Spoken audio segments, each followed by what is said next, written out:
You killed my mom. What was the last time you saw your mom? We just went to... This was the exact moment that Kevin Davis's sister realized her own brother had done the unthinkable.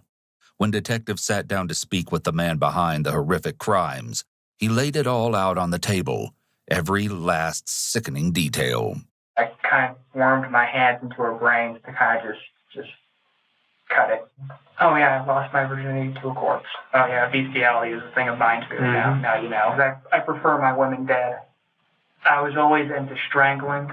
Kind of try to work the head back on, perhaps. I'm a cruel, disgusting person. Many documentaries and news sources haven't dared to disclose the brutal details of his crimes. When it isn't the murder itself that's the most gruesome thing about a case, you know you're dealing with an especially twisted individual, one who even left taunting notes behind for the police. Be advised that this video contains explicit and disturbing content that may not be suitable for all viewers. On March 27, 2014, the executive director of Girling Hospice, Celeste McGraw, received a call that made her uneasy. Her employee, Kimberly Hill, hadn't arrived at the nursing home where she was scheduled to care for patients that afternoon. Kimberly was noted to be a devoted, loving hospice nurse who would never abandon her patients and rarely missed work. Immediately, Celeste suspected something was deeply wrong. She dialed Kimberly's number, hoping to hear her voice on the other end, but the call went unanswered. When a fellow employee told Celeste that the police had called to see if Kimberly was at work during a wellness check of her, Celeste decided she couldn't anxiously wait by the phone for answers any longer.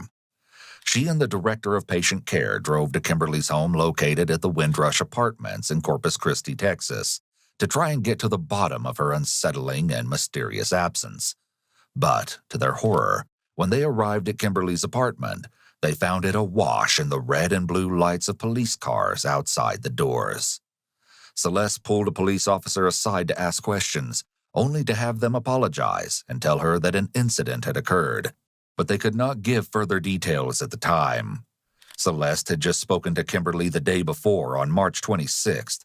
Kimberly seemed to be in good spirits, and nothing was out of the ordinary. Now things were wildly different. The next day, Kimberly's 51st birthday was meant to be a day of celebration, a day to honor everything that Kimberly was. And indeed, there was a lot to honor. She was a devoted hospice worker and mother, and during the Gulf War, Kimberly was a Marine corporal who served as the only woman in her Saudi Arabian work sector.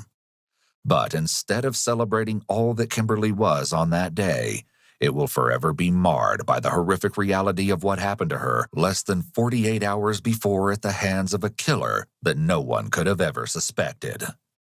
The nightmarish, unbelievable story began around 10 a.m. on March 27th, just hours before Celeste even realized Kimberly was missing, when LaWanda and her husband Timothy were surprised by a knock at their door in Robstown, Texas, about 15 miles away from Kimberly's home in Corpus Christi. Usually, Timothy would have been at work by that time of the morning, but that day he decided to take time off and stay home. Had he not, LaWanda would have had to face the murderer on her front steps all alone. Outside, a young man stood on their front porch, looking calm but rather withdrawn and serious. Through a crack in the door, LaWanda asked what he needed. In response, he asked her to come closer. Not yet wholly alarmed, LaWanda opened the door. What he said next would change the peaceful day she had planned with Timothy entirely and chill her to the bone. 911, location emergency. Yes, ma'am. Someone just knocked on my door. He's here at my door right now, and he wanted me to call 911 because he said he just murdered someone. Okay, and he's there right now? Yes, ma'am, and I'm scared. And he said he murdered someone? Yes. Okay, is there any way that maybe I can speak to him? Would you like to talk to 911 on the phone? Hello? What's going on, sir? So, as I said, I murdered someone, actually. After being asked for details about the murder, the man nonchalantly told Timothy that he had killed Kimberly Hill with a hammer. Timothy asked why, to which the man would only eerily respond with lots of reasons. The man refused eye contact with both Timothy and LaWanda and fixed his gaze on the road throughout their interaction. Police took quite some time to arrive. So long, in fact, that LaWanda called the police a second time, asking when they would arrive. While they anxiously waited, unsure of who exactly was standing at their doorstep, LaWanda offered the man a drink. In response, he told the couple that their kindness made him nervous because, according to him, no one had ever been nice to him before. When the police finally did arrive, the young man put his hands up, surrendering.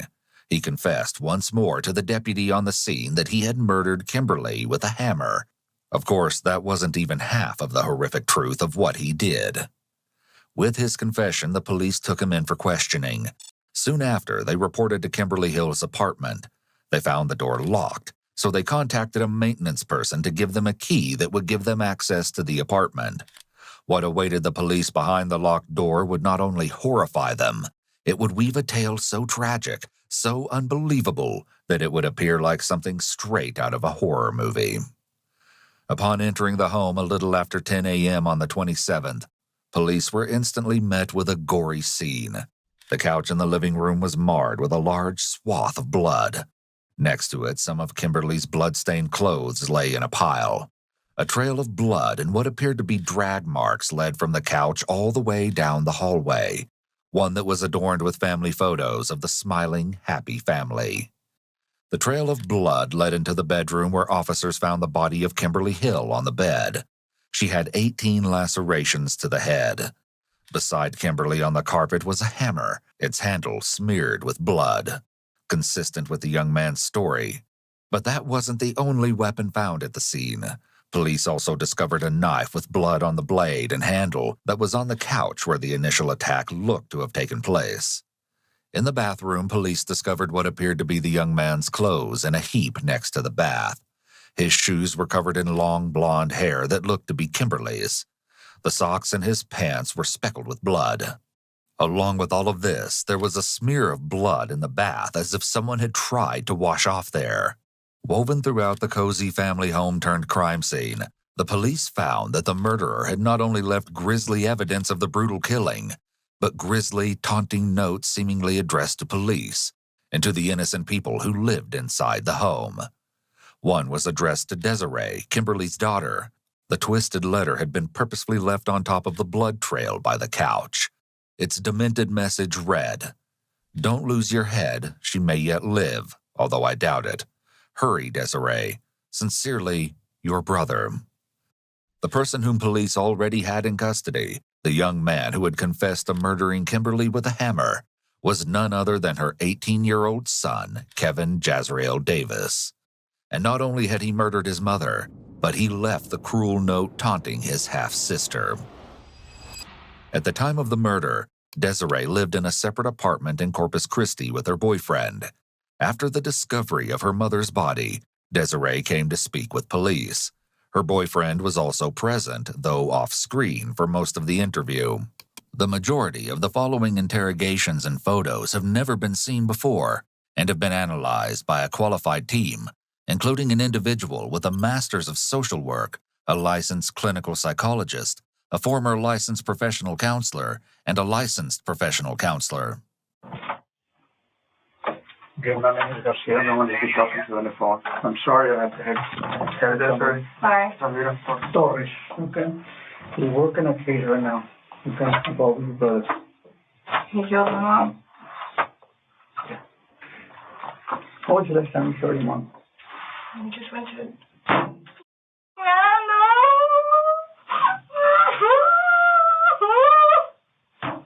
Understandably, Desiree is heartbroken after finding out that her half-brother killed her mother.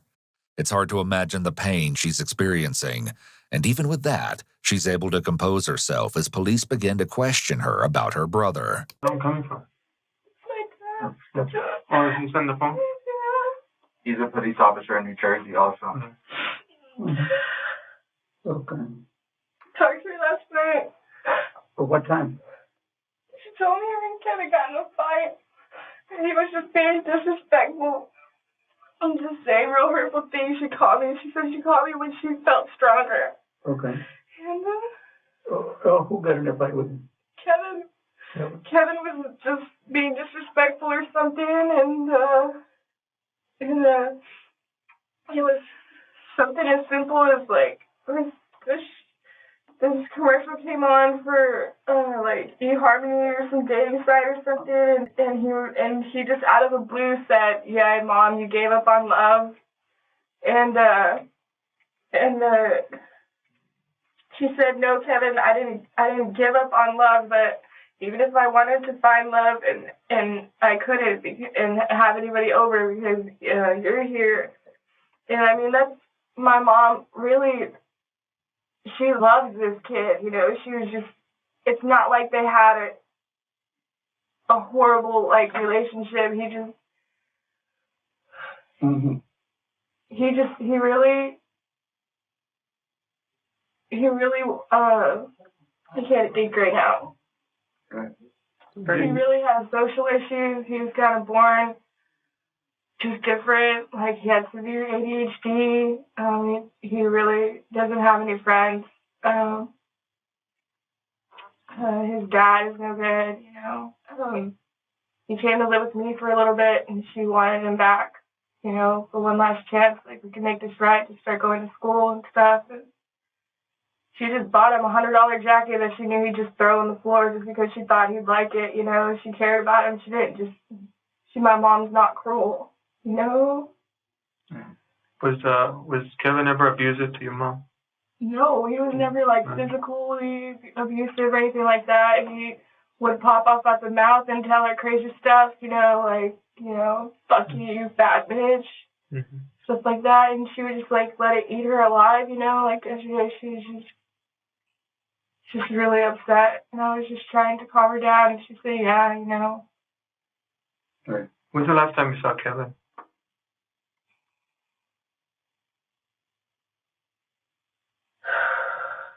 Fish your fucking face right now. The last time I saw Kevin is when we went out to eat. Him and her and my brother picked me up. And, What day was that?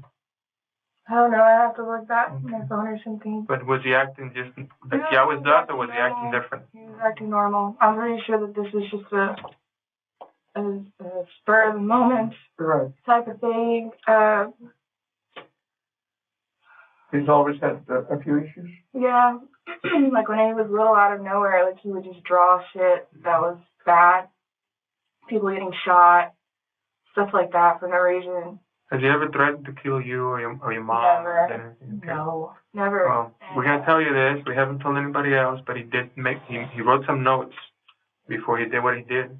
And we're worried about you because You were on the list. The note that police are referring to here is one of the many that Kevin arranged at the crime scene. Left on his desk, this note detailed his step-by-step plan for murdering not just his mother, but his sister, too. The disturbing plan read, kill mother with garrote. Afterwards, prepare to leave for good, tie up any loose ends. Buy axe from hardware store. Return ASAP and wait until nightfall. Go to Sis's apartment and kill her, anyone else in the way. Leave for the Greyhound bus ASAP. Pack lightly. Laptop and bag. Carry on. Then, in big celebratory letters, he wrote and underlined a single word. Victory. He was planning on killing your mom and killing you, and then leaving town. Fucking crazy. Yeah. Well, it's not. He admits it's not crazy. He admits it. You know, It was a fantasy. He's got issues. Shut the fuck up. Yeah, he's got issues. That's what he says. Holy fuck. You were on the list. In less than 15 minutes, the detective has pointed out to Desiree twice that she was on the list. It's possible that he's emphasizing this to dislodge any remaining familial loyalty she may feel toward her brother.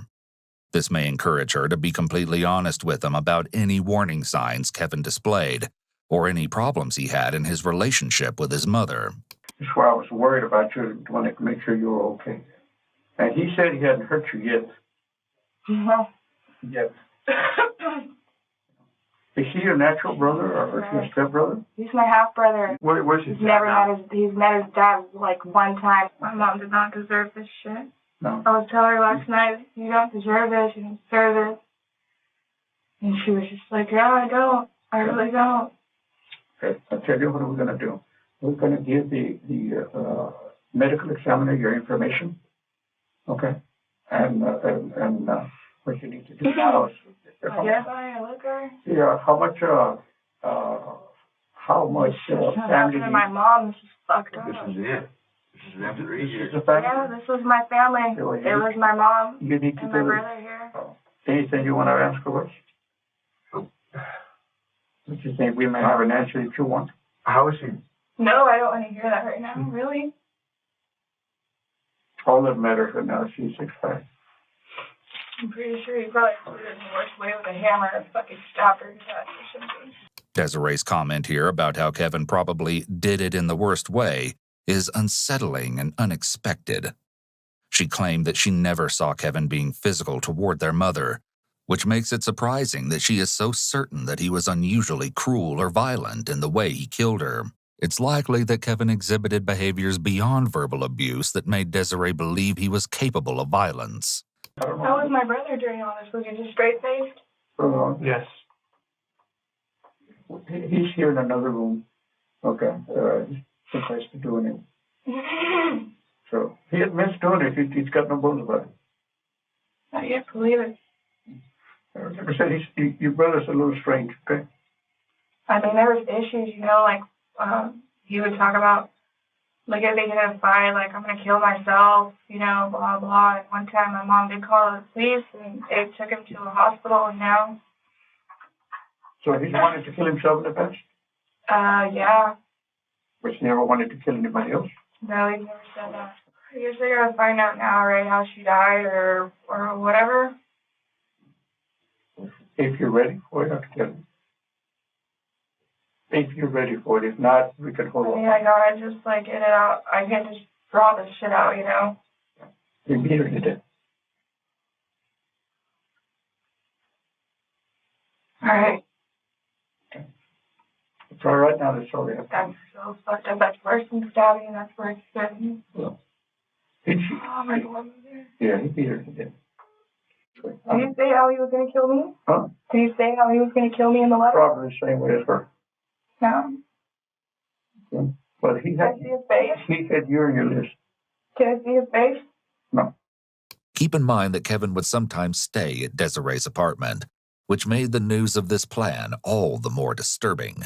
Following this, the detective takes Desiree across the hall to fill out forms for the funeral and identification. Desiree's interview painted a helpful, though grim, picture for the police of Kevin's relationship with his mother. It seemed that Kevin had gotten into an argument with her prior to murdering her, and that he'd been acting cruelly toward her for some time. Even so, it was clear to the detectives that because Kevin had absolutely no prior history of criminal violence that anyone was aware of, Desiree never could have expected that Kevin was capable of gruesomely murdering their mother, and planning to do the same to her. As Kevin waits in the room for detectives to arrive, he sits almost motionless for a full minute.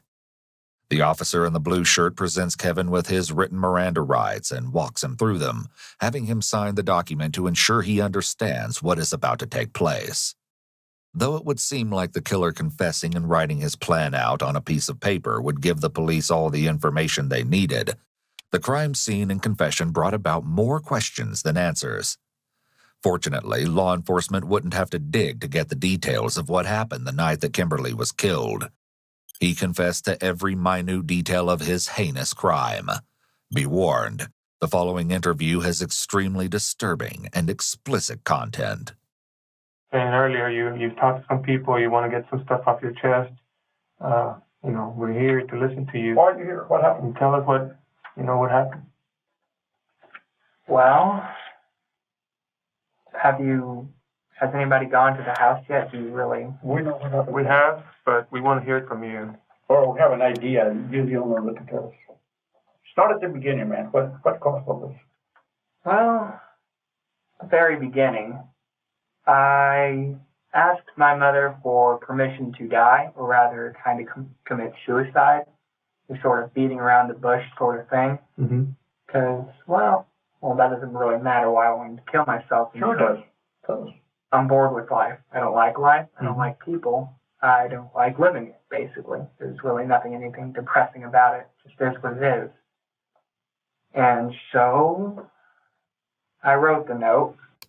The note that Kevin is referring to here was one of the most disturbing to be found at the crime scene. This note, titled a life resignation notice, soon after finishing the note, Kevin flipped the page over and wrote out the murder plan referenced earlier. The life resignation notice is dated March 26, 2014 at 6:51 p.m. and reads as follows. I had a change of heart. I said I was going to do it, and so now I need to stick to my word.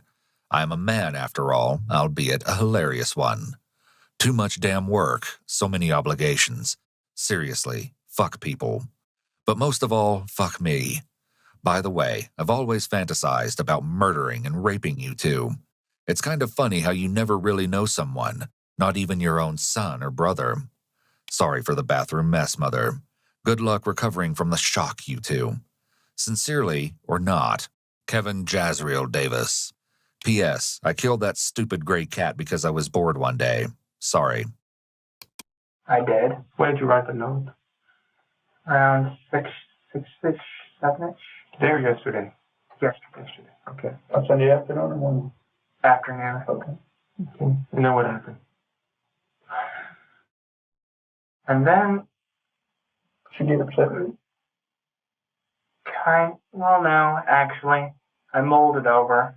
And then on a whim, actually, I turned it over, wrote a plan to kill both my mother and my sister, quite frankly. That's always been a thing of mine. I'm a bit of a pervert. Yeah. Is it like a fantasy thing? It is, actually. So, that didn't happen. The best laid plans never work out, apparently, or at least the one scribbled on a piece of paper. Because she had decided she was sick of this stuff. She was going to go send me to live with my sister again. And so I kind of leapt off in a fury and just did it right then and there. Okay. You did what? Well, I tried to strangle her with a cord, ripped cord from a video game console controller. That didn't work, huh? What was this? Your father's finger? She was sitting on the couch watching TV. Okay. That didn't work out too well. She started screaming, and so I went to her room, opened a drawer at the very bottom to the right. I pulled out a hammer. I went back in the living room, and, well, you kind of get the gist from there. And, she was out pretty quickly. Kind of tried to play dead at first, but then I finished it. So you hit her with a hammer when she was sitting on the sofa in the living room? No, first I tried to strangle her, and that didn't work. She grabbed the cord, so I raced back into her room, grabbed the hammer, came back out, and then did it. How many times did you hit with that in the living room? At least 20. Kevin reported that his mother was out pretty quickly after he hit her with the hammer, yet he also admitted that he hit her at least 20 times. This is what is referred to as overkill, which means that the killer is going far beyond what is necessary to end someone's life. This may be indicative of pent-up rage. Although cases of a child killing a parent are rare, the use of overkill in those cases is common. Then she was still alive. I dragged her into the room, as you probably clearly saw, and then I kind of warmed my hands into her brains to kind of just cut it. She was still snoring. Okay. So she was still alive? She was still alive. And you went in there and you kind of grabbed those brains? Yeah, finished it. All right. So did you use a knife on her? Actually, I was going to, but no, I didn't get to do that. I guess you never got to stab her with a knife? No. It was all with a hammer? It was all with the hammer in my hand. Where did you hit her with the hammer? The head. All in the head area? All in the head, I believe. I may have gotten her hand because she was covering herself. Okay.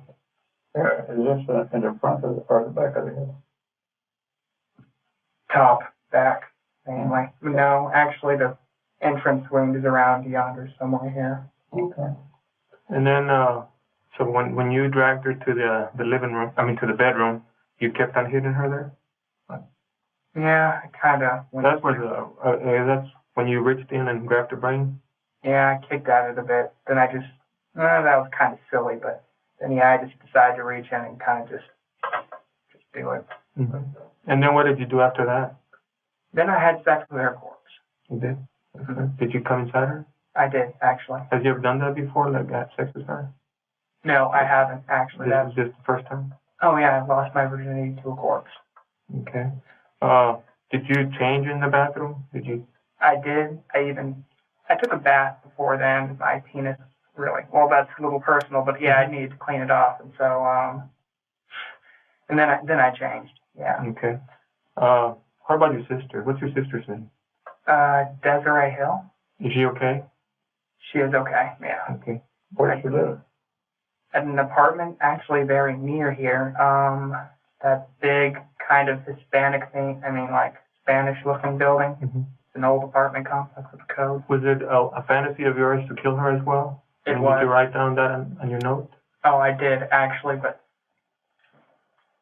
I decided against it because, well, I'd had my fill of killing. It seemed a little much. Mm-hmm. A little too excessive, yeah. So after you went in and you killed her, and you made sure that she was dead by grabbing her brain, moving it around, then you took her clothes off, or what? Or was she already unclothed? I actually had to drag her by her clothes to get her in there. It was very laborious, actually. She's a pretty big woman, she's heavy. Yeah. Hey, is she your natural mother?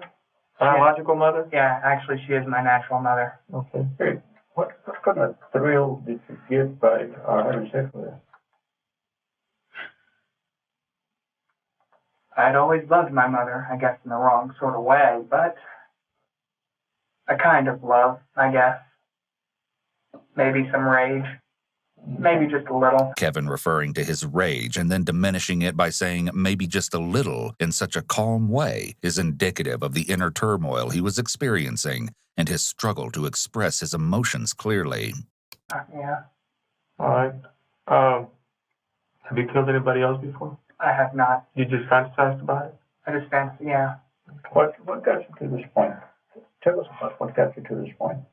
Did you hate life? You wanted to commit suicide? Oh, what did you say about it when you told her you wanted in a roundabout way to commit suicide? She said no. She said yes. What did she say to you? She said, basically, I'm a grown man, and what I do, she can't really stop me. She was distraught over it, of course. Of course.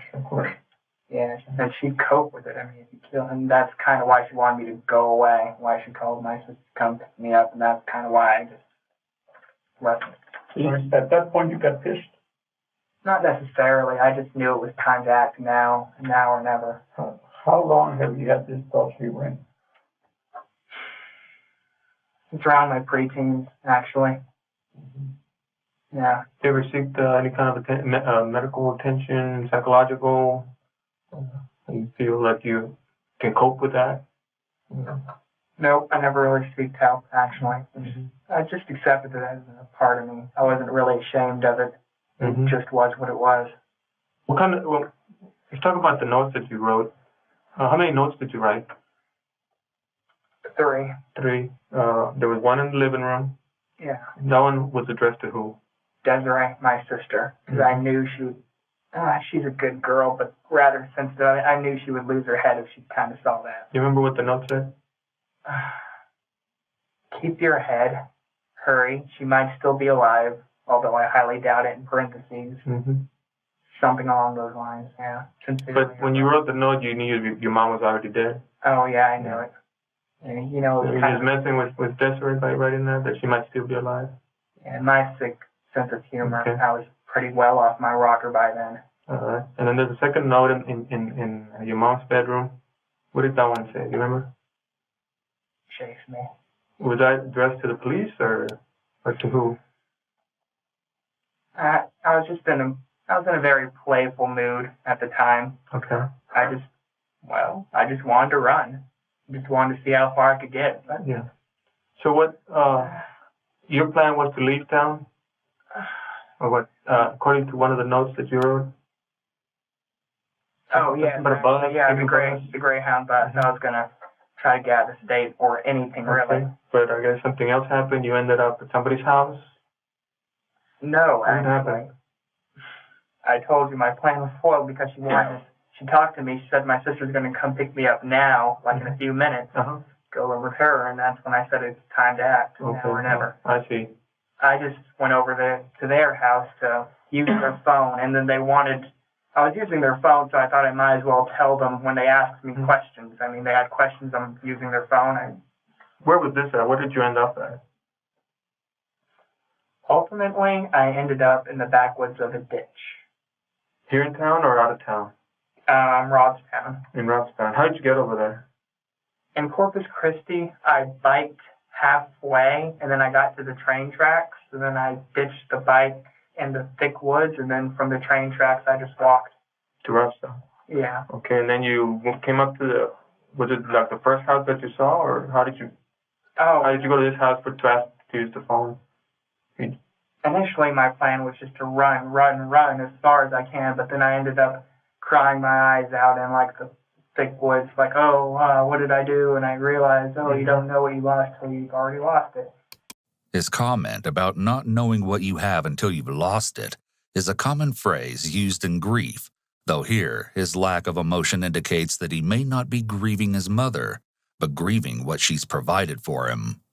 He was presumably dependent on his mother financially, so with her gone, he may have realized that jail didn't look too bad compared to living on the streets or hiding in the woods. What brings you here other than your life? You just give up on life now and you need to tell somebody what happened, basically, right? I guess, yeah. Your inside is you want to do one thing, but your inside tells you more, like your heart, right? You're talking out of your heart. You feel sorry you did this to your mom? In a way, yes, but I wouldn't take back what I did. It's strange, really. I did love her. In a way. Has she been mean to me? Oh, no, she's been the best mother. Okay, so she is nothing that she did? Oh, absolutely nothing, no. If I was to ask you, what did she do to deserve this, what would you answer? Absolutely nothing. I'm a terrible, disgusting person, yeah, basically. How'd you come up with the idea to kill her and have sex with her? How did I come up with it? Yeah, with it. It's been a developing idea in my brain. After this, the detective asks if books, movies, or video games sparked the idea. Kevin says that the media he consumed didn't plant the seed, but it did egg him on. I'm just interested because it's something unusual and you're here telling us about it and you appear to be a nice guy. You appear to be a good guy. You're not yelling and screaming at You me. seem very rational. You're very rational. You appear to be a good guy. That's what I'm trying to figure out, that's all. Well, despite how I ended her life, I'm kind of more fascinated by the more artistic ways of murder, the meticulous manner, the way they cut them open and just slice them to pieces. I mean, such care, such love. And Where did the hammer come from that you used? from her drawer. Okay. Yes. And then after you killed her, you just left it there, the hammer? I did. Yes, that's the one you used. Mm-hmm. Okay. And there was some blood in the knife, but you said you never used it? I guess just blood just from where you grabbed it around the... Oh, that knife. Actually, I used that to stir her brains up a little, but then that didn't really work out, so I just kind of decided to delve on in. Did you do that in the living room or the bedroom? Because we found that it wasn't in the bedroom. I may have started out. So, Yeah, actually, I used the knife in the living room, and then didn't I take it with me? so her brains were already kind of coming out in the living room when you dragged her? Yes, but she was still snoring like a baby, and so I just kind of dragged her. Explain to her how you grabbed her so that you wouldn't leave such a mess in the carpet. That Did you carry her from underneath the arms and just dragged her, or how did you drag her? it was very sloppy, actually. I kind of just winged it. I dragged her from her shirt. I dragged her by her legs. I dragged her by any way I kind of felt. Okay. I don't really exert physical labor, too, so I'm not a very strong person. Should be very hard. Yeah, You have your own bedroom there? I do. Okay. All right. So the note where you wrote the plan that you were going to leave town and kill your mom, kill your sister, that was the one that we found there. We found it in one of the bedrooms. Not where your mom was, but the other one. That was your room? Yeah, Two-bedroom apartment? The big, blank, Yeah. floppy looking, yeah. Okay. But your sister didn't live with you guys? She didn't. Did you ever tell anybody else what your plans were? That, what you wanted to do to your mom or your sister? No, but over the years, there were hints. As a younger boy, I was a lot dumber, a lot more angsty, you know. I said things, but I guess they basically brushed it off. I guess the hints were everywhere, but they're my family. Family looks past that kind of stuff, or they try to not look at it. Mm-hmm. At this point, what do you consider yourself? You consider yourself, I'm going to use a dirty word, okay, but I don't mean to insult you, okay? Do you consider you mentally disturbed? Do you consider yourself crazy? What do you consider yourself, any of those? Or you think you're okay? You just got some bad thoughts? I'm not mentally disturbed. I mean, I'm sane. I know exactly what I did. I know that it's wrong, in the traditional sense of wrong. Hello. It was just a fantasy you had, and you had to carry it out. Yeah. That's it. Do you still feel like, well, you're done with your mom. Do you still feel like you want to keep on killing? I came here to pay for my crimes, so I guess I should continue with the truth. Mm-hmm. Truthfully, Yes, definitely. I would kill again. Mm-hmm. How about us? I think you want to kill us. Oh, no, rather, men aren't my thing, actually. Women. Yeah, Okay. Do you have a girlfriend? I don't. I've never had a girlfriend. No. I'll tell you what, give me your fancy of killing a woman.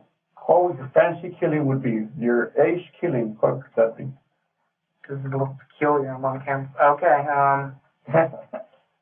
I'm not surprised at what I'm going to hear, but you tell me. maybe dressing up in a nice suit, sneaking into her house, disabling her boyfriend. You know, yeah, I'd bring a pretty dress with me to dress her up in. I was always into strangling, but after that last blunder, I guess maybe something big and sharp would be more along my thing. Mm-hmm. I don't know, probably decapitate her, as I prefer my women dead. Kevin seems to enjoy thinking about and expressing his fantasy. His admission that he prefers his women dead and that men aren't his thing is an indication that the process of murder is something arousing for Kevin. This suggests that he may have sexual sadism disorder, which involves recurrent and intense sexual arousal from the physical or psychological suffering of another person. It's manifested in fantasies, urges, or behaviors.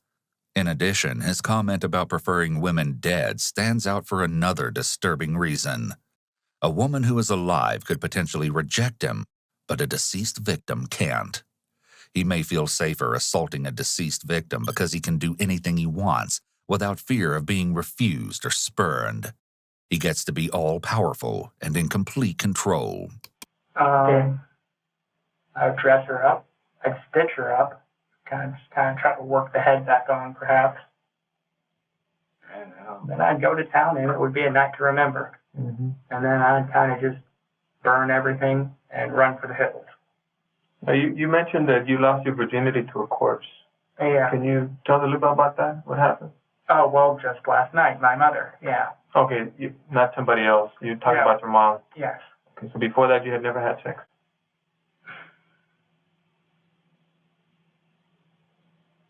Well, Kevin takes a long pause here to decide how much he wants to reveal to the detectives. What he's about to disclose to them takes his sickness to another level. And yet he remains nonchalant as he tells them the horrifying truth. I guess since I'm being quiet about it, I might as well tell you now. Yeah, it's on the note too, the PS part. We used to have a gray cat named Claire. Oh yeah, bestiality is a thing of mine too. Mm-hmm. Now you know. And so I strangled it, I drowned it, and then I cut it open, and you know the rest. Mm-hmm. I get the rest. You had sex with the cat, with the dead cat. Yeah, ripped it open, stuck it in there. Yeah. You ever had sex with a live person? No. So that your thing, having sex with a live person, that doesn't turn you on. It's the dead thing, dead person, dead animals. That's what turns you on. I don't necessarily mind. I don't have standards or morals. Mm-hmm. Body's a body, and in the end, piece of meat. I guess it's harsh to say, but Kevin disclosing that he sees a body as nothing but a piece of meat makes the probability that he has antisocial personality disorder highly likely because of his flagrant disregard for all life. Mm-hmm. But no, I don't necessarily mind. How about the idea of hurting yourself? Do you have the same idea now? Huh? Do you have the same idea that you want to hurt yourself, commit suicide? No, it's over for me. I'll face the music. Whatever happens, happens. Yeah. There's not a happy ending for me yet. Well, just tell me, what do you think should happen to you? What do you think your punishment should be? Whatever the judge, the people, jury deems fit, I can rot, I can suffer for years, or I can be given the death penalty, whatever they think is for me. What do you think you deserve? Killing your mom? I Having sex with your mom? I deserve to rot and suffer. I mean, it is what it is. Okay, I want to give you some options here. Okay. 10 years probation, 20 years in the pen, 100 years in the pen. What do you prefer from those series? 100, The maximum. But I suppose. I mean, I admire your mind, man. You don't sit here and try to baby yourself to death. came here to face the music. I guess gotta. Yeah. Right. It is. Thank you, brother, man. Anything else you want to add about what happened that's important that we should know? Not really. I'm sure interested in other colorful details. Have you ever heard your sister? No, I haven't. No. Anybody else? No. You haven't ever killed anybody else or anything else? Oh, no. Yeah, that was my first. You ever been on Blucher Street? Mm-hmm. You ever been on Blucher Street? Is he referring like Blucher Street? Blucher Street. You know where Blucher Park is? I haven't. It's a large area of Karankawa. It's down the street here in the uptown area. I had a woman that was killed back then. So. Oh, no, not me. Oh, okay. Maybe. This is the first time you're seeing, right? That you killed somebody? Yeah. A person, not an animal? Yes. Do you want to know what's going to happen to you now? Oh, sure. Okay. Very simple. You're going to be booked at the county. First, you take the city vicinity. You're charged with murder. Then you will be transferred over to the county, where, of course, you'll go to the county jail.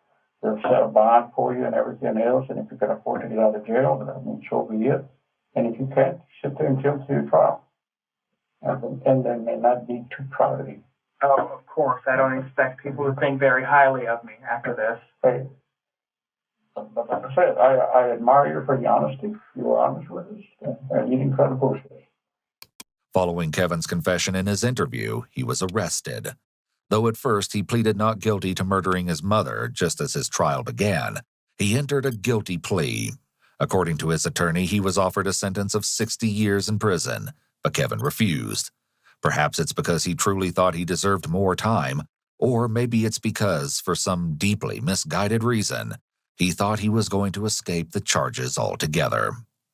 At the trial, the jury was shown Kevin's interview in its entirety and also heard some additional details. A psychiatrist that analyzed Kevin told the jury that Kevin reportedly said the consistency of his mother's brain tissue felt like putty, and apparently he even mentioned something about tasting the brain. It's no surprise that after that, it only took the jury an hour to deliberate and find him guilty. He was sentenced to life in prison, and at the time of this video's posting, he resides at the John Montford Psychiatric Unit in Lubbock, Texas. It's unknown if he received a mental health diagnosis sometime after his arrest, but his placement in the psychiatric facility makes that seem likely. Prologue: The Geometry of Silence. Aliso Viejo is a deception. It is a leafy green wedge of suburban sprawl carved into the mythic landscape of Southern California's Orange County. It is a place where the sun bleaches the asphalt white and the stucco walls of the commercial centers hum with the quiet, expensive machinery of air conditioning. It is just down the road from where reality television stars live their best lives. A town where monotony is a feature, not a bug. The locals like it that way. They pay a premium for the promise that nothing happens here. But silence is not empty. It is merely a container waiting to be filled. On May 15, 2018, the container broke. The air on Mareblu Street smelled of jasmine and exhaust until 1 p.m. Then, In a microsecond, the atmosphere was rewritten. Holly Salcedo, sitting in her home a mile away on her lunch break, felt the air snap. "That's weird," she whispered to an empty room. Miles away, Valerie Stone looked at her phone. She was thinking of her boyfriend, Stephen. Stephen, who was at home. Stephen, who was safe. But her mind drifted to the spa on Mare Blue, the place Stephen owned with her. Valerie texted Stephen, a digital pulse sent into the void. Stephen Bill was home. He heard the news from Valerie. His fingers, usually so adept at the precise movements required for magic tricks and model rockets, tapped out a frantic sequence to his business partner. "There was an explosion there?" "Ildiko, are you okay?" No answer. The silence had returned, but now it was heavy. It was the silence of a phone, ringing in a room that no longer possessed a ceiling. Chapter 1. The Hungarian Sun. Ildiko Krajniak was a woman constructed of light and friction. To her clients at the Magyar Cosmetica, she was the confessor, the beautician, the friend. She was 48 years old, but she carried the energy of someone who refused to let the world settle around her. She was just beautiful inside and out, her friend Holly would later say, tears cutting tracks through her makeup. A cute little bunny. But rabbits are prey animals, and Ildiko lived with the frenetic pace of a creature who knows it is being watched. She was a wife to Ronilo Vastil, a good man, a quiet man who took care of her mother. But the marriage had cooled into a domestic arrangement. Ildiko craved heat. She sought it in the arms of men who were not her husband. A good 5 or 6, Holly estimated, cataloging the roster of lovers like a weary accountant. Ildiko just wanted to be loved. She wanted attention. She wanted the cinematic romance that life in a strip mall spa rarely offered. On the morning of May 17, Sarah Thomas, a client, lay on the treatment table, feeling Ildiko's skilled hands applying lashes. The conversation was light, fluttering between the mundane and the intimate. "I want to be with him," Ildiko murmured, referring to a new man, a fresh start. "I don't want to be dating all these people. I'm going to move forward with this guy." She sounded resolved. She sounded like a woman, clearing the decks, sweeping away the complications of the past, the jealous wives, the lingering exes, the intricate web of deceit she had spun to keep her heart warm. As Sarah left, she saw Ildiko rushing. A man was there, a gray-haired figure looming near the entrance. Ildiko shooed him off. "Just a friend," she told Sarah. It was insignificant. A blip. Inside the spa, the air was cool. There were cardboard boxes stacked near the front products for the business, perhaps, or supplies for a renovation. One box, specifically, a brown cardboard cube, about the size of a shoebox, seemingly benign. Ildiko stood before it. The universe is full of tipping points. Ildiko reached out and opened the box. According to a witness who survived the next 3 seconds, there was a flash, a bright light, and then darkness. Chapter 2. The debris field.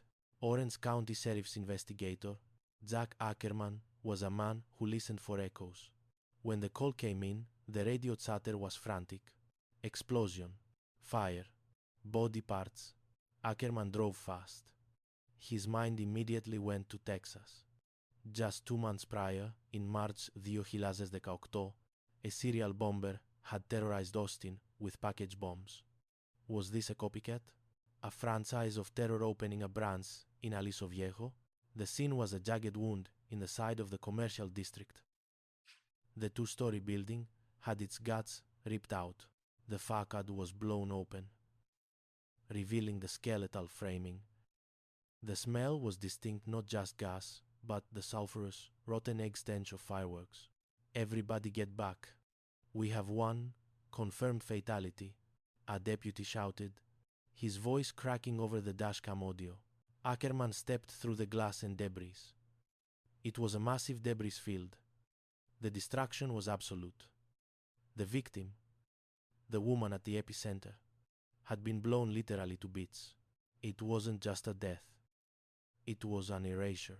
Lead agent Nick Vicencia of the FBI's Joint Terrorism Task Force arrived with the grim efficiency of federal intervention. Timing is everything, he thought. If there was a bomber on the loose, the clock wasn't just ticking. It was counting down. They needed a name. Family and friends gathered at the perimeter tape, their faces pale masks of dread. Holly was there. She tried calling Ildiko. Green. The call went to green. It should have been blue. I knew, Holly whispered. I knew it was her. The police weren't saying it yet, but the silence from Ildiko's phone was louder than the sirens. Ackerman and Vicencia began the triage of suspicion. Who benefits? Who hates? They looked at the husband, Ronilo. He was there, frantic, asking if Ildiko was okay. He looked like a man whose world had collapsed, not a man who had rigged the demolition. He tried to ask if Ildiko was okay. Those feel like the actions of a person who didn't have any involvement, Vicencia noted. But they couldn't rule him out. They sent a surveillance team to watch him. They raided his house with the force of a Hammer Strike 5 or 6 agents, military style, rifles drawn. They turned the house upside down. They found nothing. No wires. No powder. Just the mundane artifacts of a marriage that had quietly died years ago. Then there was the partner, Stephen Beale. Chapter 3. Stephen Beale lived 32 miles north. He was 28 years old, a man with the soft, worn face of a grandfather and the restless energy of an unfulfilled artist. He was a widower, a father, a business partner, and, as he would tell anyone who would listen, an actor. When Ackerman's team arrived at Stephen's house, they found him cooperative. Too cooperative. But there was immediate tension. Boxes, packages sat on his porch, stacked like omens. Please, Stephen said. Sitting in the back of the investigator's car, right as you open the door, the packages are to the left. The bomb squad moved in. They X-rayed the boxes. Benign, just remodeling supplies. The bomb squad. Stephen sat with the investigators, his voice calm, his demeanor helpful. He was the grieving business partner. He told them he couldn't imagine who would hurt her. I cannot come up with a single thought for who would ever want to hurt her, he said. But then, the conversation shifted. Stephen began to talk. He didn't just answer questions. He performed a monologue. He told them about their relationship. They had met on a dating app in 50-50-46. They had swiped right. They were exclusive. They traveled. They sent texts. At 3 a.m. saying, "Pillow's not the same without you." But then, the narrative arc changed. Stephen described the cooling. The secrets. One of us is changing, he quoted. Referencing a Carole King song. You know when you wake up in the morning and you're humming the Carole King song. You know something is amiss. Ackerman watched him. Most suspects sat down. They lawyer up. They get angry. A screenplay about a soccer mom who was a part-time assassin. She's very good.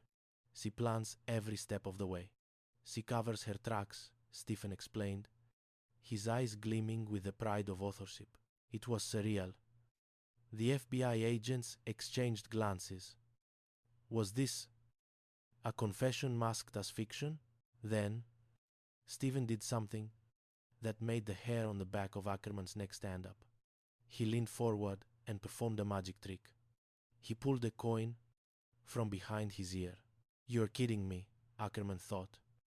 A woman had been obliterated hours ago, and this man was doing sleight of hand in an interrogation room.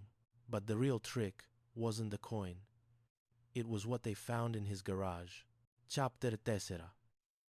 The search of Stephen Beale's home was not a search for evidence. It was an excavation of a hidden life. In the garage, the air smelled of ozone and potential energy. The agents found chemicals. Lots of them. Oxidizers, fuels, precursors for high explosives. They found tubes that looked like dynamite props, Stephen claimed, for his acting, or perhaps remnants of his other hobby, high-powered model rocketry. We built a Costifede-foot-tall 6-inch diameter 4-stage rocket, Stephen boasted, explaining the hoard. It got to be almost an obsession. Ackerman pressed him. Do you have the means? Stephen shrugged. I don't know what's in my garage. If there's an oxidizer, I'm sure there was some sort of an oxidizer that was in the bomb. Thanks for watching. If you 72C end this day, and it clearly is possible, that I have that oxidizer. He was admitting to the capability while denying the intent. It was a dangerous game of rhetorical chicken. I rely on evidence, Ackerman told him. But in my heart, my gut, I'm thinking he's the one. Stephen was arrested. The media descended. The rocket hobbyist became the headline. But then, a week later, the narrative twisted again. Federal prosecutors, led by Mark Takla, went to a judge. The FBI lab couldn't definitively rule out that the chemicals were for rocketry. It was a technicality, a gap in the science.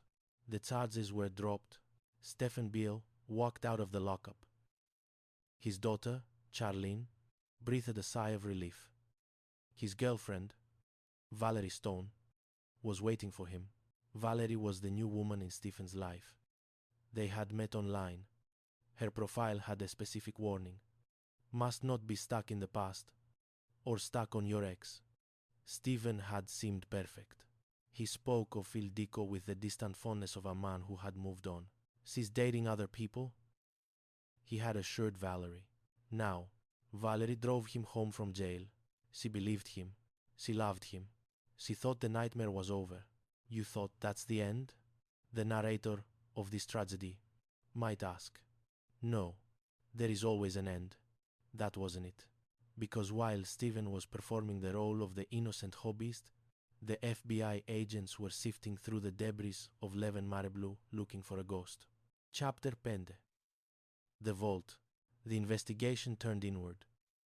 If the chemicals were ambiguous, the hardware might not be. Bomb technicians, wearing white suits that made them look like astronauts on a dead planet, combed through the wreckage of the spa. They were looking for the signature. Every bomber has one. The way they twist the wires, the tape they use. They found a piece of a battery. It was the jacket of a 9-volt battery, CVS brand. It had been blown apart, split open like a seed pod. Cells from the battery were lodged in the ceiling, driven there by the force of the blast. This is not a device that just anybody could make, Agent Vicencia noted. It required specialized skills. Chemistry. Electrical fusing. The team dove into the digital ocean of Stephen Beale's life. They pulled bank records. They pulled surveillance footage. And there it was. 7 days before the explosion. A CVS pharmacy just down the street from the spa. The grainy black and white footage showed a man standing at the counter. He was older, balding, calm. He was paying cash. Hey Fero, Unatetaro. The grainy black and white, calm. He was buying a single CVS brand 9-volt battery. That changed everything for me. But a battery isn't a murder weapon on its own. They needed more. They needed to know if Stephen Beale, the man who wrote love poems and built rockets, had a heart capable of detonation. They looked at his search history. They found queries that chilled them. Stephen hadn't just been researching acting roles. He had been researching the mind of a liar. Can a narcissist beat a polygraph test? The portrait of the quirky hobbyist began to melt, revealing something sharper underneath. The prosecutors, Takla and his colleague Anna Martin Salik, Stephen, had told investigators. But the text messages told a different story. Building a relationship with you is the single most important period of my life, Ildiko. I will love you forever. Sent April 22, 2018. Just weeks before the bomb, he wasn't over her. He was hunting her. He was checking her Facebook. He was checking her schedule. He was monitoring her trips. He was monitoring her trips. He saw the photos of her in San Francisco. He saw her with Laszlo. He saw the text messages in Hungarian, a language he didn't speak. But he photographed them anyway, perhaps to translate later. He saw her slipping away. And if the soccer mom assassin in his screenplay covered her tracks, Stephen Beale decided he would cover his with smoke. Chapter 6. The FBI needed a confession. The physical evidence was strong: the battery, the chemicals, the box he purchased at Staples that matched the bomb description, but a jury might still be swayed by the hobby's defense. They needed someone on the inside. They turned to Valerie Stone. Valerie was wearing an engagement ring now, a diamond solitaire over a carat. She was planning a life with Stephen. But then, a black Suburban pulled up to her workplace. Agents in suits asked her to get in. They drove her to a park. They took her phone. They showed her the photos, the debris, the body parts. "We need you to help us," they said. Valerie was torn. She loved Stephen, but she was a woman of conscience. "I want you guys to catch the person who did this, even if it's Stephen," she told them. So, she agreed to wear a wire. The FBI set the stage. A romantic getaway, a Malibu wine hike. The bureau paid for the hotel, but the price was privacy. They bugged the room. They bugged the car. They gave Valerie a necklace with a microphone hidden inside. "Oh, look what I found," Valerie lied to Stephen, clasping the surveillance device around her neck. The weekend was a nightmare of tension. 23 agents listened in real time as Valerie tried to steer the conversation to the murder. She tried to make him angry. She tried to crack the facade. But Stephen Beale was an actor, and this was the performance of his life. He remained calm. He was cool and collected. He said nothing incriminating. He spoke only of love and the future. The sting was a bust. Valerie felt like she had failed. But perhaps, in his silence, Stephen had revealed something else. The supreme confidence of a narcissist who believes he is smarter than the room. Chapter 7. The final act. It took 4 years to bring Stephen Beale to trial. In 2022, the courtroom was a theater. The prosecution laid out the puzzle pieces: the obsession, the jealousy, the battery, the box, the chemistry. The defense, led by Craig Harbaugh, played a counter-narrative. They painted Stephen as a hopeless romantic. They pointed fingers at everyone else. What about Elizabeth Papp, the scorned wife who sent hate mail? Elizabeth hated her, the defense argued. What about the handyman Max, who slept in his car in the parking lot? What about the husband? The jury listened. They deliberated, and they deadlocked. 8-4 to convict. A hung jury. Hung jury. Stephen Beale remained in jail, a limbo of his own making. The probability was high, but for some jurors, probability is not good enough. The prosecutors did not blink. "We were always going to retry that case," Takla said. In June 2023, the curtain rose again. This time, the government brought a new visual weapon, a recreation. They built a replica of the spa. They built a replica of the bomb, using the exact chemicals found in Stephen's garage. They put a mannequin where Ildiko had stood. The video played for the silent courtroom. The mannequin's hands and arms were blown to bits. The legs were severed.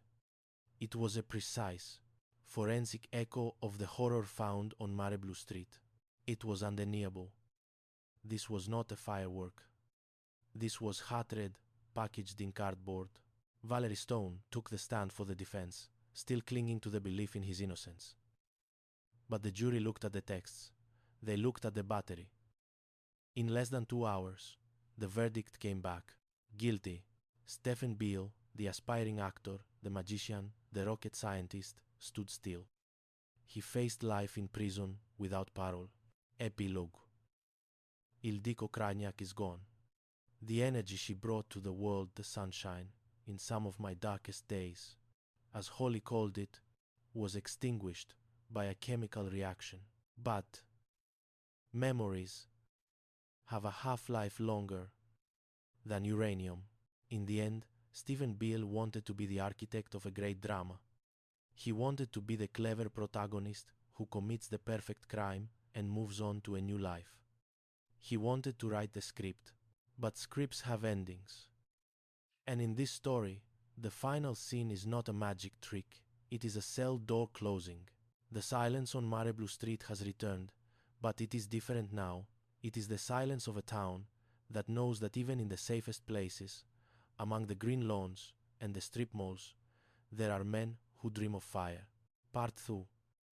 The Architecture of Obsession. Chapter 8. The Golden Ratio of Lies. Stephen Beale fancied himself a man of precision. Whether he was mixing chemicals for a model rocket or reciting lines for a community theater production of Dev and Angry Jurors, he believed in the details. Life, like a script or a chemical formula, required balance. In the early days of 20,000 XC, the balance seemed perfect. He and Ildiko Krajniak had met on a dating site, two middle-aged souls swiping right into a vacuum of loneliness. It was electric. They traveled. They were exclusive. Stefan, a widower with 4 adult children, felt the rush of a second act. He wrote her poems, recording his voice so she could hear his devotion when they were apart. I love how, when I dream of my life partner, the only person that I can see is you, he recited, his voice thick with sentiment. To the outside world, they were partners in every sense. But beneath the surface, the foundation was cracking. Stephen's love was not a warm blanket, it was a tightening noose. He craved access. He wanted to know the passwords. He wanted to see the bank accounts. For a while, Ildiko allowed it. She gave him access to a limited account, a gesture of trust. But Ildiko was a woman of secrets. She had a husband, Ronilo, at home, a fact Stephen knew and tolerated, viewing it as a mere bureaucratic hurdle. She had other men, a good 5 or 6, as her friend Holly would later tally. Stephen thought he was the primary, the sun around which her planets revolved. Then came the change. It started with a password. Suddenly, Stephen was locked out. The digital window into her life was shattered. She, at one point, just for seemingly no reason, changed her password. He confronted her. Ildiko didn't answer. She smiled that smile, the one that made clients feel like they were the only person in the room, and deflected. But Stephen felt the shift.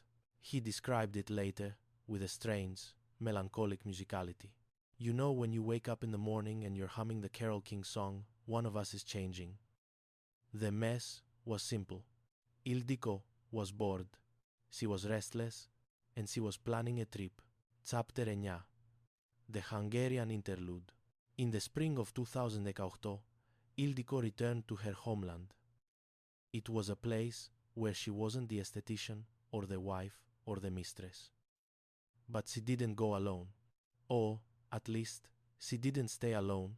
Stephen Beale was left behind in Aliso Viejo, stewing in the silence of the empty spa. But Stephen was not a man to sit idle. He became a ghost in the machine. He monitored her Facebook. He checked her appointment schedule repeatedly, obsessively. He needed to know where she was, who she was with, and when she would return to his orbit. In Hungary, Ildiko was dancing. She was laughing. She was with Laszlo Szabo, a man she had been dating off and on. They were texts flying between them in Hungarian, a language Stephen did not speak, but one he was determined to decode. When Stephen had access to her phone during a previous trip, he hadn't just looked, he had documented. He captured the intimacy of a language he couldn't read, preserving the evidence of his own betrayal. "Miss you?" she texted. "When do we get to cuddle?" Stephen saw this. He saved them. The text that likely cut the deepest was sent on April 22, 2018. Stephen, perhaps trying to reclaim the narrative, texted her, "Building a relationship with you is the single most important period of my life. Ildiko, you rock my world. You are the woman that I've always dreamed of." 6 days later, on April 28, he texted again, "I'm also missing you." But while he was sending love notes, he was also searching the internet. He wasn't looking for wedding venues. He was looking for leverage. Can a narcissist beat a polygraph test? The search query hung in the browser history like a smoky trail. Why would a man who claimed to be a simple rocket hobbyist need to know if a liar could fool a machine? Unless he was planning to become one. Chapter 10. The layover. The return trip was the catalyst. Ildiko flew back from Hungary, but she didn't come straight home. She stopped in San Francisco. Airport surveillance video from SFO captured the moment. There she was, walking through customs, tired but radiant. And beside her was Laszlo. They had flown back together. They parted ways in the terminal, a lingering goodbye before she caught her connecting flight to Los Angeles. Stephen Bill knew. He had to know. He was watching the schedule. He knew when she landed at LAX. He knew when she landed at LAX. He knew when she landed at LAX. But he wasn't the one to pick her up. That honor went to Scott Mullally. Yet another man in the complex constellation of Ildiko's romantic life. Scott had met Ildiko at a casino a few weeks prior. He had dropped her off for her trip, and he had offered to pick her up. Stephen sat in Aliso Viejo, 50 miles away from the airport. He imagined the scene. Ildiko getting into another man's car. Ildiko laughing with someone else. Ildiko spending the night with Scott, which she did. The humiliation was chemical. It was an oxidizer mixed with a fuel. Scott drove Ildiko to the spa the next morning, May the Capede. He walked her to the door. He was the man. Sarah Thomas saw the grey-haired figure Ildiko shooed away. Just a friend, she had said. Stephen wasn't there yet. But his proxy was. A cardboard box. It was sitting inside the spa, waiting. Stephen had bought a similar box at a Staples store near the spa just a week earlier. He had used his own rewards card to pay for it, a detail that suggested either supreme arrogance or a subconscious desire to be caught. Inside that box, prosecutors would later say, was the culmination of Stephen's hobbies. The amateur rocketry, the fireworks, the chemistry. He had recorded a video once, a tutorial on how to mix explosive chemicals safely. The advantage of this method, he said in the video, his voice calm and professorial, is that even if you're using highly sensitive materials, this is extremely gentle and will not cause the formulation to spark or self-ignite. He was gentle with the chemicals. He did not respect Ildiko's power. He wanted to extinguish it. Chapter 11. May the Capende broke clear and bright. Stephen Bill was at home. He texted Ildiko. He knew she would be going through the mail, the packages. At the spa, Ildiko was busy. She was ready to close the chapter on the chaos. She didn't know the book was about to burn. When Sarah left, the spa was quiet. Ildiko was alone, or nearly so. The package sat on the counter. It looked innocent. It looked like a shipment of lotions or wax. Ildiko picked it up. The circuit closed. The 9-volt battery CVS brand, purchased with cash by a man who looked exactly like Stephen Beale, sent a current through the wire. The oxidizer ignited. The fuel expanded. The pressure wave moved faster than the speed of sound. It tore through the cardboard. It tore through the counter. It tore through the woman who just wanted to be loved. A mile away, Holly Salcedo heard the boom. "That's weird," she said. At home, Stephen Beale waited for the phone to ring. And when it did, when Valerie told him the news, He didn't scream. He didn't cry. He texted, Ildiko, are you okay? He knew she wasn't. He knew she was gone. But the performance had to continue. The curtain had just gone up on the second act, and Stephen Beale was determined to play the lead role until the very end. Part 3. The Investigation. Deepening the Proseggio. Chapter 12. When the dust settled on Mareblu Street, the silence was replaced by the cacophony of investigation. The Orange County Sheriff's Department and the FBI didn't just walk onto a crime scene. They walked into a puzzle where the pieces had been scattered across 3 area codes. Agent Nick Vicencia stood in the center of the blast zone. Embedded in the drywall, high above the crater, were the fragments of a battery. It was a message. I was here. Vicencia knew that bombings were intimate crimes. A gun is impersonal. You pull a trigger. A knife is close, but messy. A bomb is a letter sent with intent. It requires planning. It requires patience. It requires a specific kind of hatred to build a machine that waits for its victim. The bomb itself tells you that you're looking for someone who has some specific specialized skills, Vicencia noted. They needed to rule people out. They started with the husband, Ronilo. He was the statistical favorite. He was frantic, looking for his wife in the parking lot. When the SWAT team hit his house, they found a home that was upside down with grief and clutter, but void of explosives. Then there was the handyman, Max. He slept in his car. He had a key. He was a ghost in the building, someone who could slip in and out unseen because the security cameras were broken. Was he a stalker? A drifter with a grudge? The investigators talked to him. He was odd, perhaps, but he lacked the chemistry. He lacked the spark. Pruden. And then there were the Paps. Elizabeth Papp was a woman consumed by a very different kind of fire. She hated Ildiko. She made no secret of it. She almost destroyed my family. Enough is enough. She had texted Ronilo. She had sent intimate photos to Ildiko, taunting her, I got him, he's mine now. Agents interviewed Elizabeth. The search of the Papp home yielded nothing, no wires, no gunpowder. Elizabeth was a woman of sharp words, not sharp shrapnel. That left Stephen. Chapter 13. The Mask of Sanity.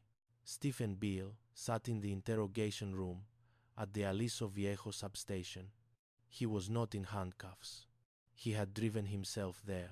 He was voluntarily helping. Investigator Jack Ackerman watched him across the table. He had seen many killers in his career. Some were sweating, some were angry, some were catatonic. Stephen Beale, he was telling jokes. He was talking about his acting career. I can't believe he's telling me this story. Ackerman thought as Stephen rambled on about his screenplay. But Ackerman was listening to the subtext. Stephen was trying to control the narrative. He was trying to be the quirky old man. He admitted to the chemicals in his garage. It had been years since he built one. Stephen claimed about his rockets. Ackerman pressed him on the motive. Do you think that you fall into the categories of having those motives? Love gone wrong? No, not at all, Stephen replied, smooth as glass. But Ackerman had a gut feeling. In my heart, my gut, I'm thinking he's the one definitely who killed her, he decided. The arrest for the unregistered destructive devices was a stopgap. It was a way to hold him while they found the smoking gun. But when the prosecutors dropped the charges a week later, Ackerman was frustrated. He wanted to follow him around, to let Stephen make a mistake. Instead, Stephen was released. He walked out into the arms of Valerie Stone, the woman who was unknowingly sleeping next to a monster. Chapter 14. For the next year, Stephen Beale lived a life of strange normalcy. But the FBI was not idle. They were building a mosaic out of microscopic tiles. They analyzed the battery fragments found in the ceiling. They matched them to the CVS brand. They found the surveillance footage of Stephen buying that exact battery type for cash. They analyzed the chemicals found in the explosion residue. They matched the elemental profile to the chemicals in Stephen's garage. They looked at the box. The Devon by Exi box Stephen bought at Staples matched the description given by the blast survivor. And they watched Valerie. When they approached her, it was a calculated risk. Valerie's transformation from fiancée to informant was a psychological thriller played out in real time. The Malibu wine hike. It was a nightmare, Valerie would later say. There's not just two people in the room. There's like, what, 25? She tried. She poked the bear. She brought up Ildiko. She brought up the bombing. Stephen didn't bite. He remained calm, calculating individual prosecutors would later describe. He didn't confess. He didn't get angry. He simply played the role of the innocent man, even when no one was watching, or so he thought. His silence was his best defense. But his search history was his loudest confession. Part 3. The Theater of Law. Chapter 15. 12 Angry Jurors. Life, for Stephen Beale, had always been a series of roles. Father, husband, business partner, rocket scientist, but in the strange, suspended animation following his release in Diogenes 18, he chose a role that dripped with irony. He was cast in a local community theater production of 70 Angry Jurors. The FBI agents monitoring him couldn't believe it. They bought tickets. They sat in the darkened auditorium, watching the man they believed to be a cold-blooded bomber perform on stage. They watched him pace the boards, playing the jury foreperson in a murder trial, delivering lines about life and death. Just remember that this is a first-degree murder charge, Stephen recited, his voice projecting to the back row. So, if we return a verdict of guilty, the accused goes to the electric chair. The agents weren't just there for the irony. They were building a parallel case. Stephen had been collecting disability payments for over a decade, claiming he suffered from aphasia, memory loss, and an inability to read or communicate effectively. Yet here he was, memorizing complex scripts, blocking scenes, and commanding a stage. He was able to memorize lines and recite them. Agent Vicencia noted, noting the stark contradiction between the man on the disability forms and the man under the spotlight. To Stephen, perhaps this was defiance. Or perhaps it was compartmentalization. Art illuminates life, but also life illuminates art, he had said in one of his acting reels. He was living in the gap between the two, convinced that as long as he hit his marks and said his lines, the reality of the investigation couldn't touch him. He knew the FBI was watching.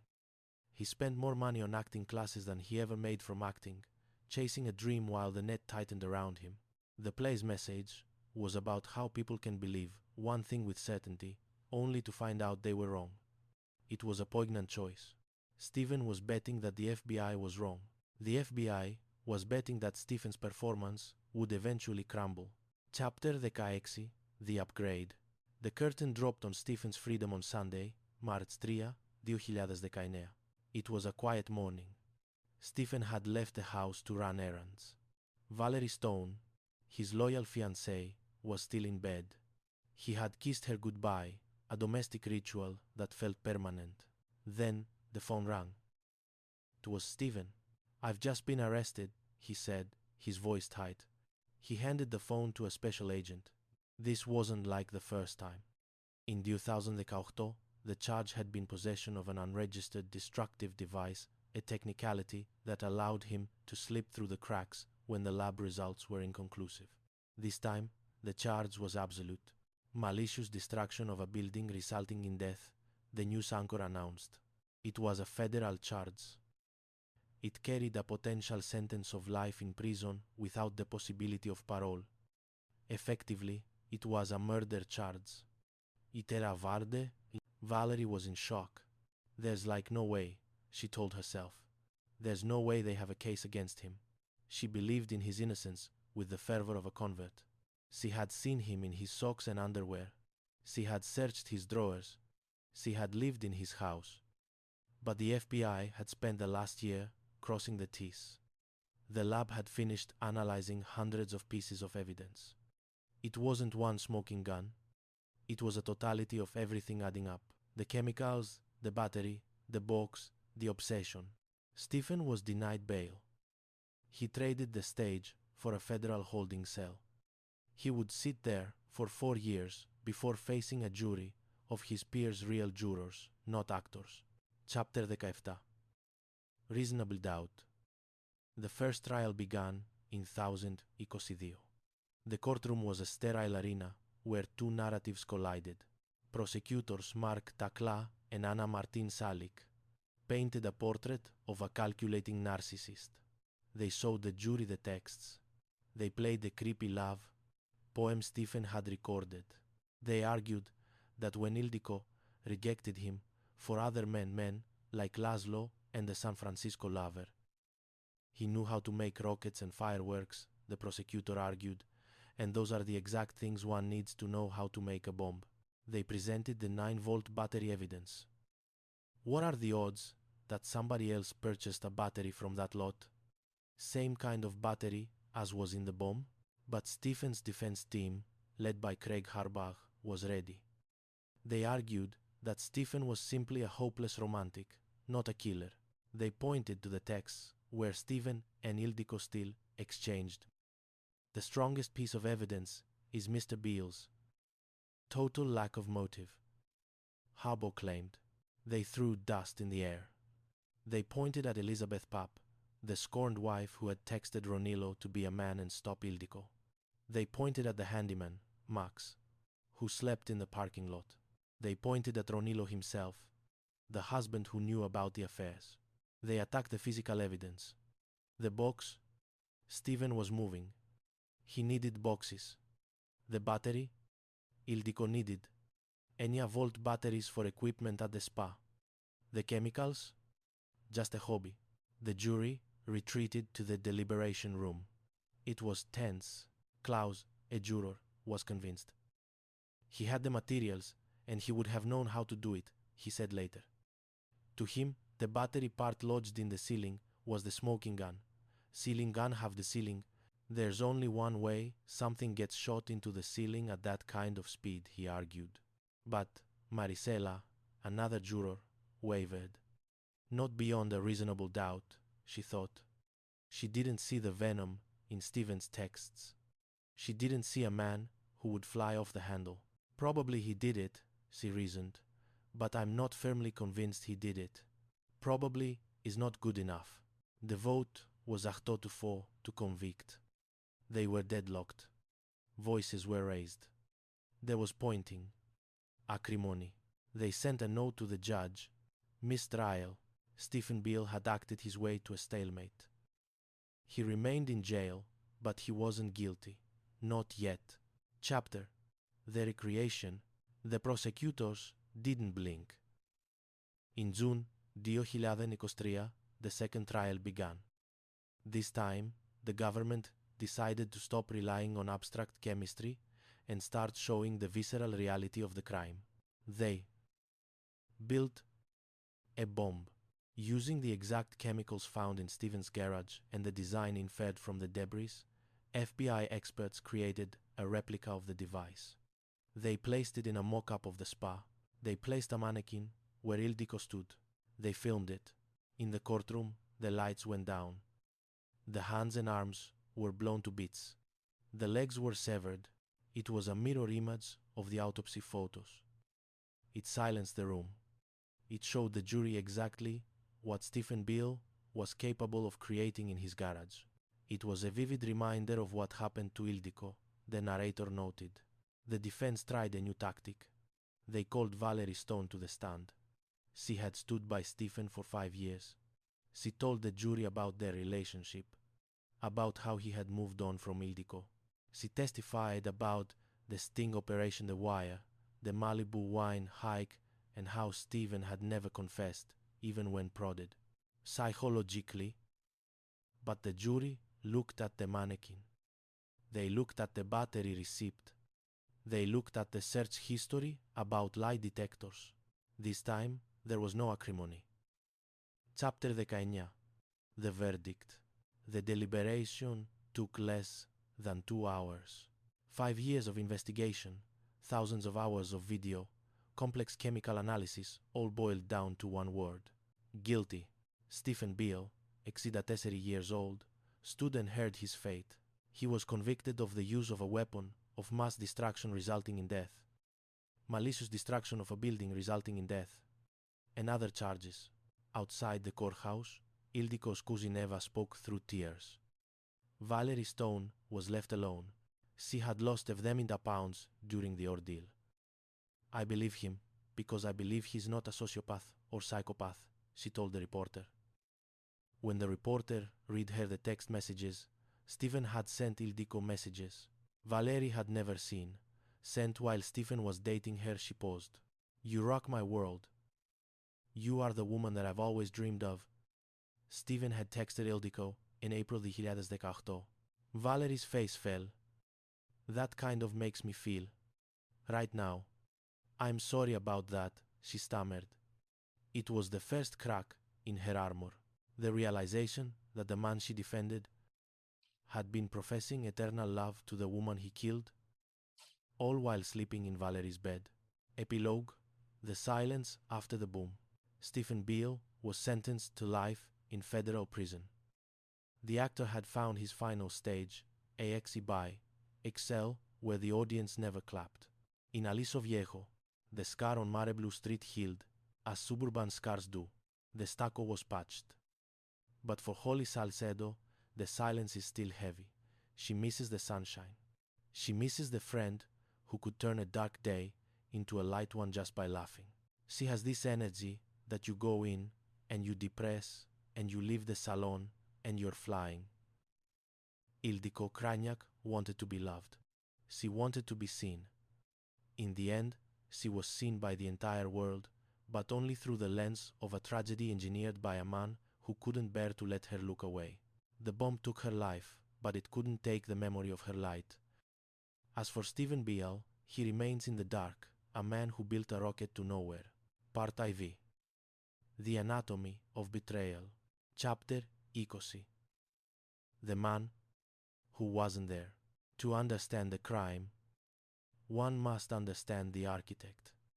Stephen Beale was not a man of sudden, hot-blooded rage.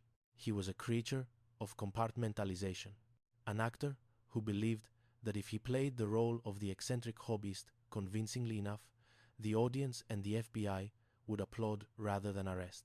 His psychological profile was a landscape of contradictions. On the surface, he was the grieving partner, the warm, funny, kind of quirky older man who loved magic tricks and model rockets.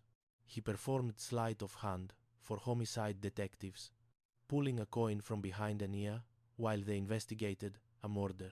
It was a display of supreme confidence, or perhaps a dissociative break from the gravity of the situation. But beneath the cool and collected exterior lay a deep well of narcissism. Prosecutors argued that Stephen thought he was the smartest person in the room. This was a man who, while under investigation for murder, auditioned for and won the role of a jury foreman in a play about a murder trial.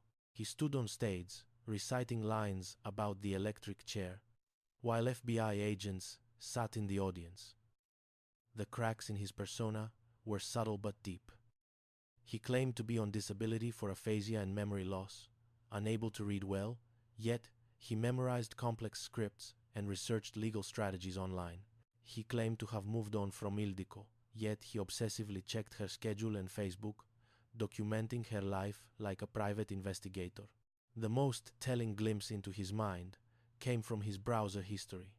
Can a narcissist beat a polygraph test? He had searched. It was a question that revealed his self-perception. He didn't search for how to prove innocence. He searched for how to manipulate the truth. Chapter. The bomb that killed Ildiko Krajniak was not a crude instrument. It was a masterpiece of wicked engineering. It was a physical manifestation of Stephen Beale's hidden life. The device was housed in a cardboard box, specifically a 12 by 6 by 6 box. To Ildiko, it looked like a shipment of beauty supplies. To the bomber, it was a Trojan horse. Inside, the mechanism was powered by a generic but specific power source, a CVS brand 9-volt battery. The FBI found the shattered jacket of this battery embedded in the ceiling of the spa, driven there by the sheer velocity of the blast. This fragment was the fingerprint of the bomb. It matched the battery Stephen Bill bought with cash at a CVS down the street from the spa just days before the explosion. The explosive itself was a custom mixture. Stephen's garage was a library of energetic potential, filled with oxidizers and fuels used for his rocketry hobby. But rocketry requires controlled burns. A bomb requires chaos. The mixture used in the spa created a distinct grayish-white smoke, a signature of the specific oxidizers found in Stephen's possession. He knew how to mix them safely. He had even filmed himself doing it, narrating a video on how to handle highly sensitive materials without causing a spark. He used this expertise not to launch a rocket to the sky, but to bury a woman in the rubble. The bomb was triggered when Ildiko opened the box. It was designed to wait for her. It was a victim-operated device, meaning Stephen didn't have to be there. He could be miles away, playing the role of the concerned partner, texting Ildiko, "Are you okay?" while knowing exactly why she would never answer. Chapter 22, The Unsent Letter. The following is a narrative reconstruction of Valerie Stone's perspective based on her interviews and the timeline of events. Dear Stephen, it has been a 197 days since we last sat down together. I have moved states. I have lost 70 pounds. I have tried to lose the memory of you, but it is harder to shed than the weight. For 5 years, I was your shield. I stood in front of cameras, in front of the FBI, and in front of a jury, telling them that you were a good man. I told them you were a hopeless romantic who had moved on. I told them you weren't angry. I wore a wire for them, Stephen. I let them bug our hotel room in Malibu, and I tried to get you to confess, praying that you wouldn't. And you didn't. You were so calm. You made me believe you were innocent because you never cracked. I thought if he was guilty, surely he would have slipped. But I didn't see the text messages then. I didn't know that in April 2018, while you were sleeping in my bed, while we were exclusively dating, you were texting her. You rock my world. You are the woman that I've always dreamed of. I will love you forever. You sent that to her on April 22nd. We were together then. You told me you were just friends. You told me she was the past. But you were pouring your heart out to her, trying to win her back, while using me as your alibi. I defended a man who was obsessed with another woman. You asked me to marry you. I said yes. I wore your ring. But I was never the lead in your story, was I? I was just an extra, a prop to make you look normal. I believed you because I didn't want to believe. I was sleeping next to a monster. You are where you belong now, and I am finally free. Valerie, The Chemist's Heart, Prologue. The Disruption, May 15, 2018, Aliso Viejo, California. The sky over Aliso Viejo was a chemically perfect blue, the kind of aggressive, cloudless azure that real estate agents in Orange County promise their clients. It was a town of beige stucco, manicured oleanders, and the quiet, synchronized hum of luxury SUVs gliding over fresh asphalt. It was a place where people came to live their best lives, a leafy wedge of suburbia just down the road from where the Real Housewives filmed their staged conflicts. But at 1:05 p.m., the script changed. Holly Salcedo was on her lunch break, a mile away on a quiet street, when the air itself seemed to shudder. It wasn't just a sound, it was a physical pressure, a thump that hit the chest before the ears registered the roar. "That's weird," she whispered, looking out her window. The birds had stopped singing, A mile away, on Mare Blue, the facade of a two-story commercial building was exhaling violently. Glass shards, drywall, and insulation rained down onto the parking lot like a grotesque confetti. A plume of white smoke, thick, sulphurous, and oddly grey, began to rise, twisting against the blue sky. Inside the Magyar Cosmetica Day Spa, the silence that follows a thunderclap was broken by a high-pitched ringing and the sound of weeping. Valerie Stone, miles away at her desk, felt her phone buzz. It was a text from her boyfriend, Steven. There was an explosion. Ildiko's spa. Valerie's heart stuttered. Steven Beale, kind, older, eccentric. Steven was the business partner of the woman who ran that spa. He was also her ex-boyfriend, a fact Valerie had graciously accepted because she was a woman who didn't believe in being stuck in the past. Is she okay? Valerie texted back. Stephen didn't know. Nobody knew yet. But amidst the wreckage on Mare Blue, amidst the smell of burnt hair and pulverized concrete, the first responders were arriving. Deputy Zach Ackerman stepped out of his cruiser, his boots crunching on glass. He had seen car accidents, domestic disputes, and fires. But this smell was different. It smelled like the 4th of July gone wrong. It smelled like war. I've got body parts. A voice crackled over the radio. The suburban dream of Aliso Viejo had just been blown to bits. And in the silence of his home, Stephen Beale sat waiting for the news he already knew.